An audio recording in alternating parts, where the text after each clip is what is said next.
Guys, welcome to my channel. I'm April Honey, and today we're going to be terraforming my entire island. Yes, I said my entire island. Aside from this entrance and where Nook Cranny sits currently, which were built in advance, the rest of the island is going to be completely terraformed. They weren't done beforehand because I just really like setting this up in advance and then going through. This island is going to have a lot of terraforming. I planned on making it a very terraform heavy island, and I find that when I do have an island where there's going to be a ton of terraforming, doing the terraforming in advance is really helpful to the design of the island. I don't run out of space. I don't make builds accidentally too large. I have this tendency when I do speed builds or builds of any kind, or even builds on stream, I make things real big, like real big, y'all. I mean, if you've watched me decorate, then you know I have a tendency to make builds like a little bit too big, a little bit extra. I make them too big and I add too much stuff. I plan for like this small area, it doesn't ever fit, and then I go outside of it, and because there's nothing already in place there, I feel like I have all the room in the world. I could probably turn my whole island into one build if I was given that kind of freedom and I didn't have to actually put other things on it. So having limits set in advance really does help me with my speed builds, with my builds, with the way that I plot things out. It helps everything look a little bit more cohesive. It helps with transition areas. I don't have these wild, crazy transition areas or just empty areas to fill. I don't have random small areas to fill, because as I'm doing all of this terraforming, I'm also planning what's going to go in the area that I happen to be in.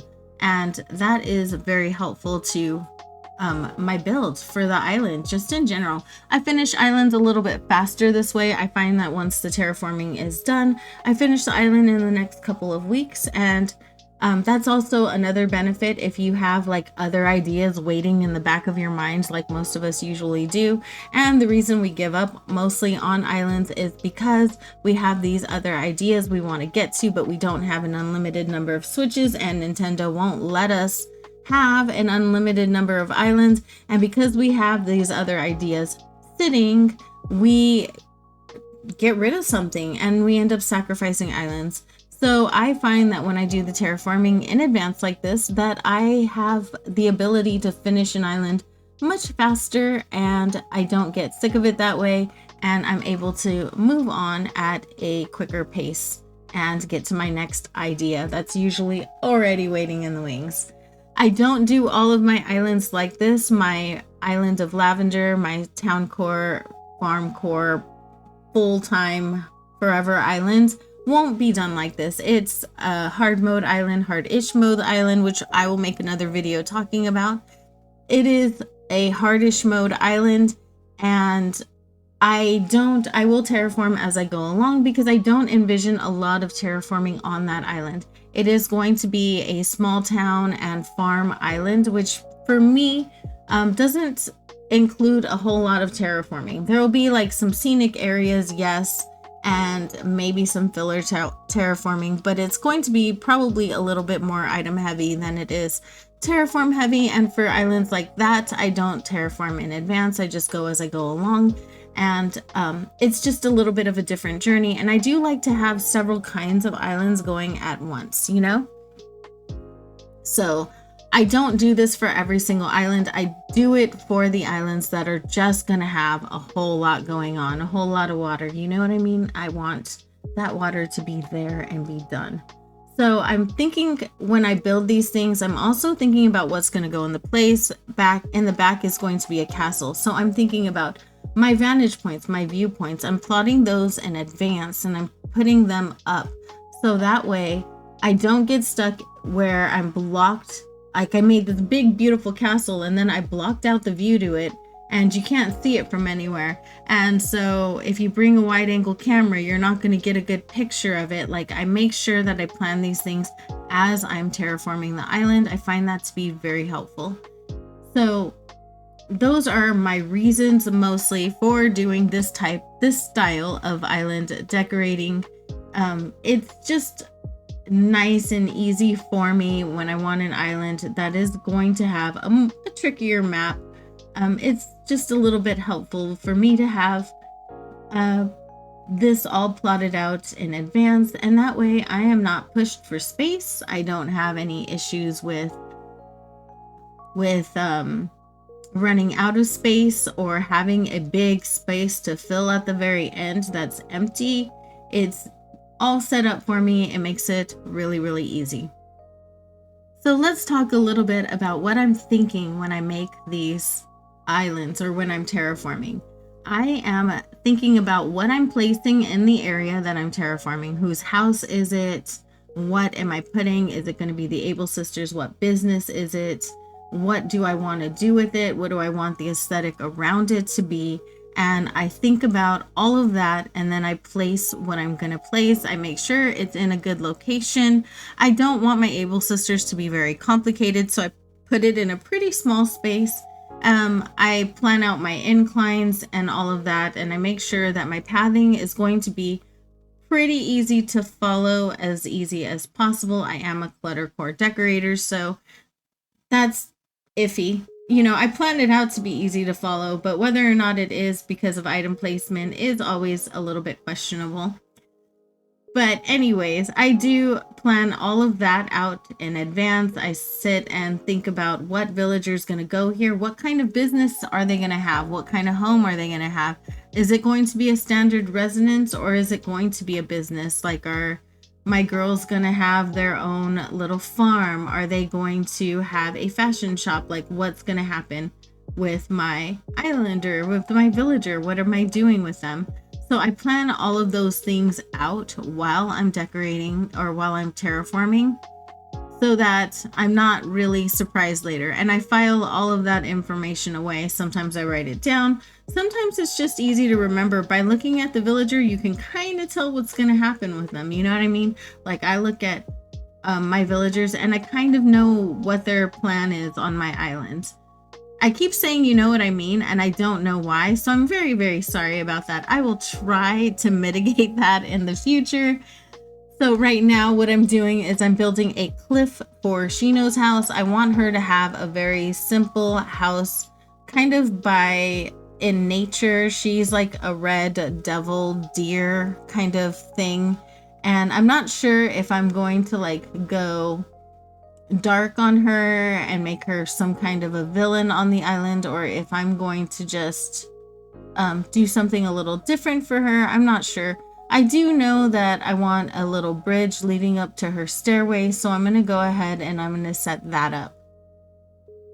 But I do know who's going to go there and have a basic idea of what I want her house to look like and how I'm going to make it fit in with the island. So she is going to be a little bit different than she's going to be like a transition point on my island. She's going to be a little bit different than the rest of my villagers are decorated for, but it's still going to be cohesive with the island. Tia she was thinking a lot on the days that I was terraforming, and she's not leaving. I have a plan for her. She thinks she's leaving sometimes, but I made her get rid of that crazy idea because she's not going anywhere. She's really not. She's not allowed to leave this island. I don't know about you guys, but I love seeing maps that have a lot of creeks and waterways and diagonal bridges and different bridges and just a lot of very heavy terraforming, because it never looks the same no matter what, because I don't think it's so hard to recreate the terraforming from one island to the next. So even if you're going similar, it'll never actually be the same. And I do like that. I love the way it comes out in the end. And I'm pretty happy with how this island in particular turned out. I'm really excited to make the stargazing areas and all of the little play areas. It's just going to be so much fun. Doing the mush foresty kind of areas and the little mini farm, because you have to have a mini farm on every island. I feel like it's a staple at this point. And fitting all of it into my island plan here, it's just a lot of fun imagining it and thinking about what it's going to look like. Just a little side note for you guys. If you ever feel like sharing anything that you've made or anything that you've gotten from inspiration from me and you want me to either share it or repost it or even just look at it, like if you're watching any of my custom code tutorials or any of these suggestion videos and you're getting any ideas from it that you would love for me to see, you can go ahead and either at me on Instagram or hashtag April Honey on Instagram and Twitter, and I will be sure to look those up and see what you guys are doing and see what you wanted to share with me. I genuinely love seeing what you guys are creating. I love the idea that any of you are getting any ideas from me. It's just so inspiring and just it keeps me going. It keeps me doing this, knowing that there are a few people in the world who are gaining anything from anything that I've been making. So if you would love to share that with me, I would love to see it. Because I appreciate you. I say it all the time. I appreciate your guys' time. It's so valuable. And in this world, we do not have unlimited amounts of it. So I appreciate any moment that you're willing to spend with me, even if you're just here for a couple minutes popping into a video, or if you show up to my streams or anywhere that I get to encounter you. I appreciate you taking a moment to spend with me, no matter what. I hope that everyone feels empowered to create when watching these videos and you feel inspired and just happy to be building in any way in this game or even in just your artistic life, because the whole world is an Animal Crossing, and I understand I play or I watch video game content creators in games that I don't even play myself anymore. But I used to play because of nostalgia purposes or because I'm attached to the creator. I just like the creator after a while, right? So if any of you are spending time with me, I appreciate it. And if it helps you or inspires you in any way to do absolutely anything, then I feel like I'm doing something for a greater purpose than just my island. And that's so important to me as a mother, as a person, and as a disabled creator. We all want to do something just a little bit bigger than ourselves. And I think that's why we do this. So off of my soapbox, I'm sure there's going to be other tangents that I go on because this is kind of a long build. Just to warn you guys, it is a longer speed build. It's probably way longer than anything I'll put out for the rest of the year. But it's going to be pretty chatty. I can't say I'm always going to stay on topic because I don't really write scripts for this. I like just chatting with you guys because you guys are my friends at this point. And I just like having conversations with you.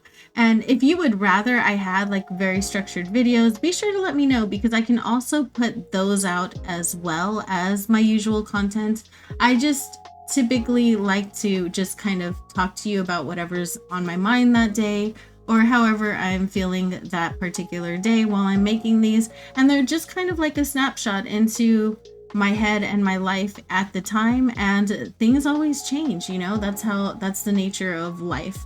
So hopefully you enjoy them as they are. About this time I started planning out my museum, and for my museum I planned on making a big farmhouse or some kind of a structure. I really wanted to hide it. I don't think it goes with my island theme. I don't think it looks good on this island in any way. I might make it an observatory now that I'm thinking about it, but I have no idea. The only thing I know about this museum is that it will not be seen. That's it. That's what I know. That's what I'm sticking with. It's not going to be a structure that is going to be for the sight of everybody's eyes. We're going to hide it as best as we can. So I stuck it behind that cliff there because isn't that where everybody wants to stick a museum? I always make a little entrance in the very back so I can still invite people over for coffee and things like that. And look at Ellie. She's such a photo bomber, and she likes to get in the way of all of my terraforming and decorating, her and Ione. And I think it's because they know they're my favorites. So they're basically untouchable. So they're like testing me like, yeah, girl, we know. It's fine. They're super cute, and I would never do anything like get rid of them or anything. So that's just what it is. And then I realized I had this shell of a corpse of my Bunny Day collaboration. So I figured I would move that. Oh man, there's even Bunny Day eggs there. There is a lot of time traveling to be had on this foray into terraforming. All of the houses need to be moved, inclines and bridges. All of those things need to be made. So there is a ton of terraforming, or a ton of time traveling, you guys. It is so much. Look at all of my normal villagers being all friendly and stuff. I have a lot of normal villagers. I have like 3 normal villagers on this island and 3 crankies. I am trying to cut down on the number of crankies. I'm not trying to cut any more normals. Usually I overextend on the normals and then I only have 1 of each other personality.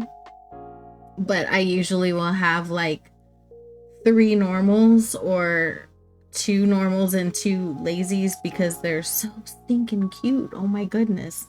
Like, they can't get any cuter and it's really hard to resist is all.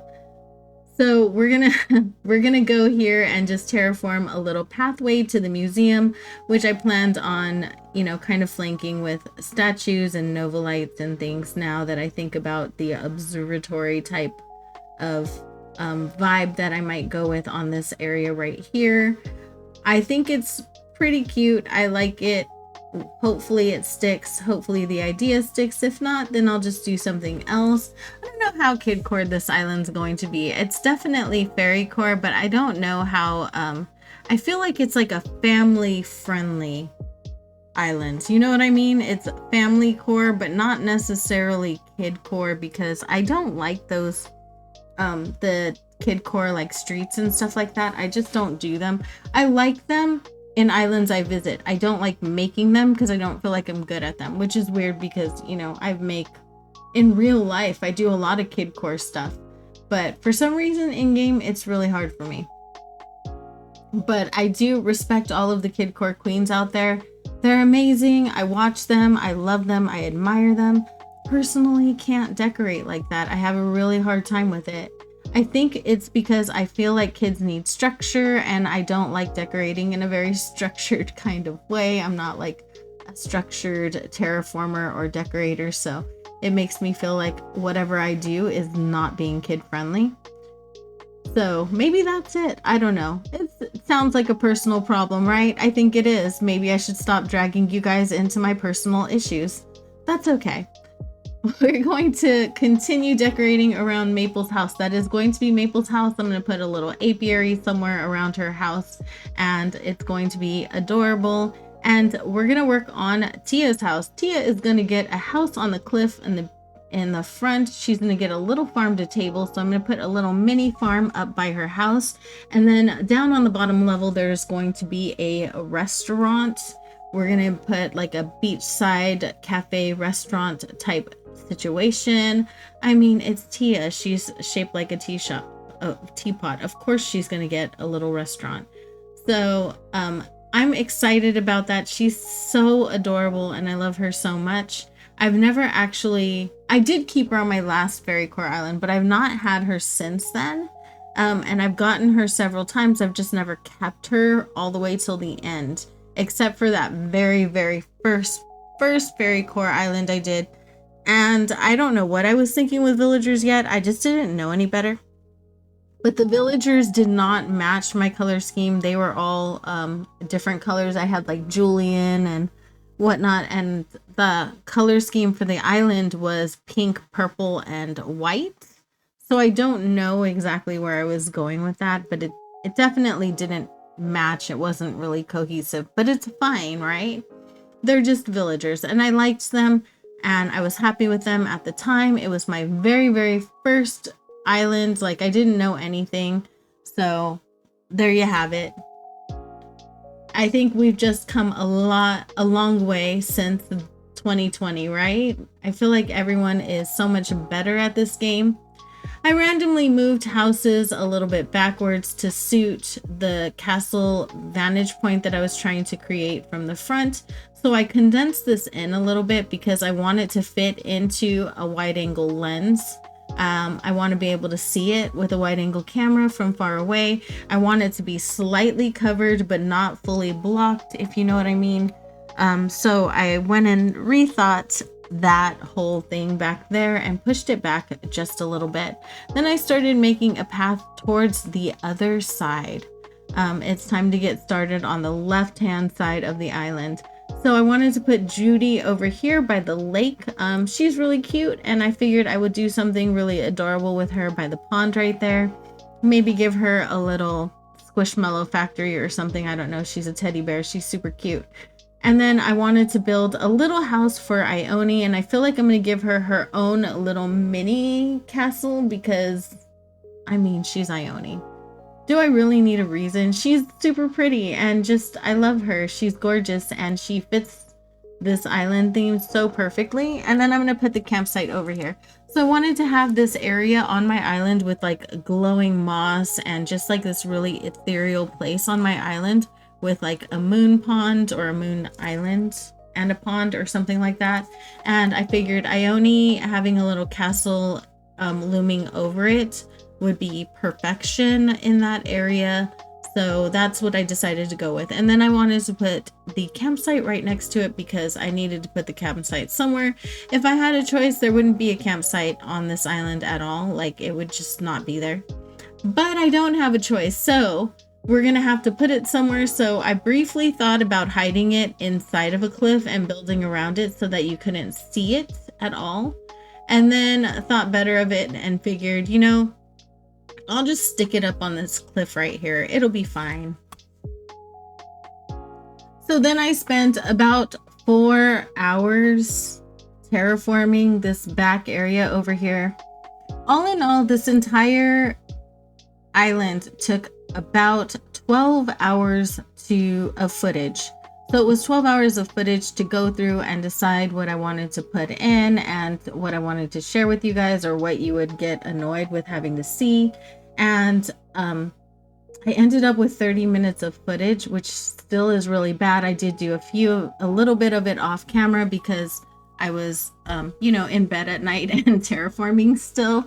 I worked on it a little bit every day for a whole week. I had 8 videos to smush into this video here for you guys. Hopefully you guys like it. I hope you guys enjoy things like this. I know I don't typically do very long videos. I really questioned whether or not I wanted to break this up into several parts or if I wanted to like cut it back somehow or speed it up even more. But I really didn't want to do that. I wanted to talk to you a lot about the reasonings that I terraform the way I do, or the reason that I would do stuff like this, and maybe see if I can give you another perspective, another way of doing things that might make everything just a little bit easier for you. You never know. Trying new things is always fun, right? And there are people who showed up on stream and was like, I could never terraform my island first. And that's totally valid because I thought that at one point. And then Lex Play did a video once. Y'all know who Lex Play is. I'll link her in the description if you don't. If you've been living in an Animal Crossing bubble. But she did a video once where she said, like on her personal island that she does on her Switch Lite, that she does it this way. She terraforms and sets it up in advance, and then she goes back and decorates, and it's so much easier. But when we record, we tend to do the terraforming and the building all in one video, and sometimes that makes it a little harder. It makes our islands sometimes not as good. So I took that and I was like, you know what? You're right. You're so right. And that's what gave me the idea to start trying this. And so I use it intermittently, and I do it with some islands. I will say without a doubt that the islands that I use this on, the terraforming is a lot better than the islands that I don't use this method on. But that being said, there's also something to just building something out from start to finish. I played around with this moon pond a lot, and mostly it's because it looks like a sea, but also I wasn't sure. I wanted it to be as small as humanly possible, like as small as I can get away with, because I didn't want to dedicate a whole lot of space to it, but I still wanted it to exist. You know what I mean? So like I still wanted it to exist and be recognizable. So I did pretty much the best I could with making it look like a discernible moon, and I will put some decorations on it to kind of reinforce that, and hopefully it comes out good. And then we're going to work on the campsite a little bit. So the campsite is going to go up on this cliff over here, and I don't think I have like, I'm going to try and make it fit into that rustic glowing moss kind of stargazing type of view or thing. You guys know what I mean. I'm not wording too well today, but today is the only day I really have any quiet time to do the voiceover for this. So I may not be wording well, so you guys aren't going to always get the best wordy version of me. The thing about having a disability is that I can't always control when my words are going to be work on point or not, because I do have brain fog that I deal with. And sometimes the weather affects my pain levels and means that I need to take pain medication, which then means that I'm not as articulate as I would normally be. And then I forget what I'm saying in the middle of a sentence, which has happened probably 4 times in this recording. But I do like to be real with you guys, because this is what disability looks like, right? I can accomplish a lot of things, and there are days when I'm really on top of it, and I try very, very hard to be a present human, both with my community and with my children and my family, and I try really hard to keep up with all of it. But unfortunately, because I do have a disability that I'm a little bit slave to, sometimes it doesn't always work out the way I want it to. Sometimes I can't always be on top of my game. When I have time to do something, I have to accept that time that I have to do it, and I can't always control whether or not my body or my brain is cooperating with all of it at the same time. So I don't necessarily always want to hide that from you guys. I set a streaming schedule. I used to not set a streaming schedule and kind of see how I feel that day, or like how my words are working, because I didn't want to sound like a dummy. But then I realized, you know what? A lot of disabled people have to deal with the same thing that I do, and it is, unfortunately, it's a very normal circumstance in our situation. So it was better to me to just be real and to be like, you know what, this is what it is sometimes, and that's okay. Other times, most of the time, it's a lot better. But once in a while, the weather's like, you know what, not today. You're just not going to word well today. And that's what happens. And there's not a whole lot we can do about it. So it's better to just kind of embrace and accept where we're at in the moment and just kind of move forward from that. And hopefully I can help other people feel a little bit more comfortable when they're not feeling very much like they're being a perfect representation of anything, right? I'm a mother, and I'm a human, and I'm a content creator, and I'm a disabled person, and I'm trying to be an artist sometimes. And I may not do any of those well on some given days, but I always try, and I always want to show up and continue trying and let you guys see what this is like for me. Sometimes it works out really well, and sometimes it doesn't. Sometimes I forget things. Sometimes I'll say something and I'll be like, oh, why did I say that? I should delete it. And then other times I'm like, you know what? I'm not going to delete it. I'm going to leave it in, because I feel like people, it should be normal, right? People should be allowed to be human and make mistakes and not be perfect. And that should be just part of being a human. So I don't want to like diminish my humanity in all of this and trying to be, inspirational. You also want to be realistic and let people know that sometimes inspiration comes in different forms. Anyways, my island is done. I'm so happy. Look at this. I will get off my soapbox and we can enjoy all of this terraforming. It's not decorated, but look at how pretty it already is. I'm super happy with it. I love how it looks so far. This is my tree storage. It's going to be a farm, so that's where my tree storage is. But this is going to be Tia's house. I'm so excited to get started decorating this. The speed builds are going to be coming, y'all, because I'm probably going to be done with this island really soon now. I'm so inspired to decorate. That's the other thing with terraforming in advance. You get so inspired to complete the decorating process and to decorate the island. And I'm so excited now. I'm really on it. I have plans for all of these areas. I know exactly what I want to do. No awkward transitions for me. Everything is already thought out in my head, and I'm so excited to get started.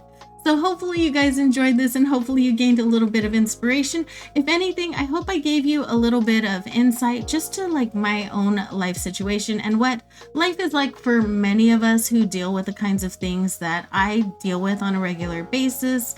And hopefully some of you relate to that.